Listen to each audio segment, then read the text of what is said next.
विदेशमा बस्नेहरूलाई मेरो एउटा अपिल, हामीलाई थाहा छ देशमा चुनावको यत्रो अभियान चलिरहँदा विदेशमा तपाईहरुको मन कति इच्छुक भएको छ भन्ने कुरा हामीलाई थाहा छ।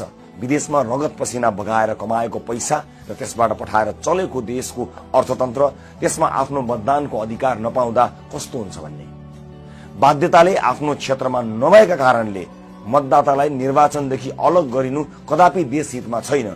हामी गर्ने तयारी गरिरहेका छौं देशभित्र र विदेशमा जहाँ अस्थायी बसोबास भए पनि आफ्नो स्थायी ठेगाना रहेको क्षेत्रका लागि भोट हाल्न सक्ने व्यवस्था। त्यसैले घरमा कुरा हुँदा घण्टीमा भोट गर्न भनिदिनु होला, सम्झाइराख्नु होला। यो पटक देशमा साँच्चै नै केही फरक हुँदैछ।